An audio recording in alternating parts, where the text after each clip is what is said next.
Hi, and you're watching Explain Tutorials.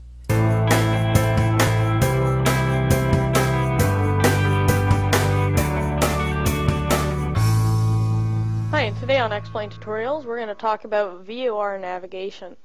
So first off, we're going to be flying VFR, and I'm just sitting at John Wayne, KSNA, in the Los Angeles region. First off, we're going to pull up skyvector.com as seen here. Now, once you're at SkyVector, over here on the left, you can type in whatever airport you want in the U.S. area, or southern Canada, or Canada close to the U.S. They've got charts for it, but mostly U.S. and somewhat of Canada. Now, since I'm at John Wayne, KSNA, I'm going to put KSNA in this box, and I'm going to click Go. Okay, then it'll bring me over here to John Wayne. And as you can see, here's John Wayne Airport. Now, SkyVector might be a bit confusing, but in our later tutorials we'll show you all the airspaces, especially when flying VATSIM with VFR. A lot of stuff to learn here. Now, first off, what we're going to do, we're going to fly the Los Angeles tech route. Where is it here? Oh, there we go. We are going to be flying the shoreline route. Now, if you zoom out and you head over to the left of this chart, we've got the shoreline route. Now, these routes are made so you can cross through the Bravo airspace at Los Angeles, and we'll go into airspaces more in detail in some of our later tutorials. But as you can see, we have our shoreline route here, and we're about here on this map. So we're going to be flying out of John Wayne, and we're going to intercept the Los Angeles 123 inbound radial into Los Angeles. Now, when you're intercepting an inbound radial, always keep in mind, inbound, you've got to reverse the heading. Now, if it's higher than 180, you're going to minus 180, but if it's lower than 180, you're going to add 180. So 123 is lower than 180, so we're going to add 180 to that number, and that's going to give us 303. So that means we're going to have to set our radial to 303 in order to intercept that inbound radial 123. And here's some other stuff. Available altitudes 5,500 to 6,500. Now, that means we are going to have to be in this shoreline route between 55,000 to 65,000, and since we are going west, west is always even numbers and east is always uneven. So we're going to pick 6,500 since we are going northwest. And it gives us some more ATC instructions. If you're not flying online, then that will not have any effect to you.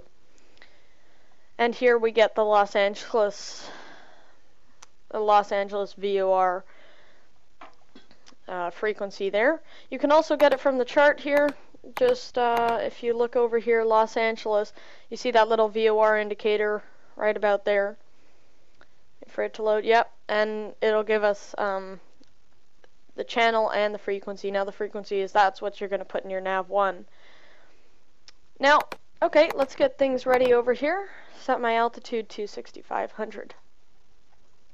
And we'll get the basic autopilot set up. Okay, now I've got my autopilot set. Just set my nav1 to 113.6 and set it to active. We're also going to squawk 1200. Now, if ATC tells us to squawk something else, we will squawk something else, but since this is going to be flown offline, we will not need to.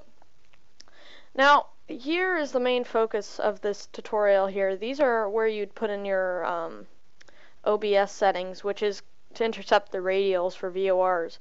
Now, as we said before, we're going to take the 303 radial, so we've got to set this knob here, and up at the top right corner of this indicator, we're going to set that, make sure that's at 303. You can also see the orange line turning. Okay, so now that it's set to 303, I think we're pretty much ready to go. Okay, just took off runway 19 right out of John Wayne. Gonna make about a 230 heading turn over here now. And I'm gonna follow the coast up as we can see on our chart. Yep, we just about follow the coast, and once we get to about Queen's Gate and Queen Mary up there in this region, we're going to try to intercept that radial. Okay, now as you can see, we're approaching the coast up here now. Coming up to about Queen's Gate here. If we just look out our window, we can see that Queen's Gate's about down there. And if we keep an eye on our indicator here, we can see that the orange line is still off to the left, which means that the radial is actually off to the left of us still. So I'm just going to turn a bit more here, maybe to about 280. And as you get closer and closer to the radial, that orange line there is going to get closer and closer to the middle. And as it gets closer and closer, that means you're getting closer to the radial.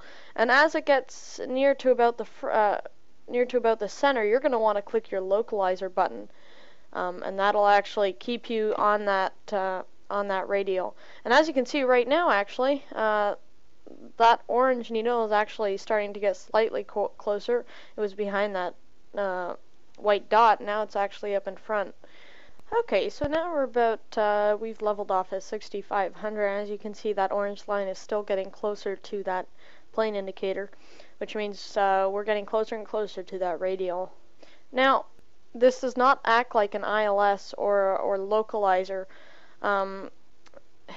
You do not want to engage it once you see that thing moving. You're going to want to engage it right as it's pretty close to your plane, close to the center, or else it'll drag you way off track. So you got to wait until that thing gets really close, and then you can click the localizer button and it'll hold you on it. Not like the localizer, where if you click the localizer button it won't engage, it'll only arm, and then once it actually goes over you, then it'll engage and follow you through the localizer.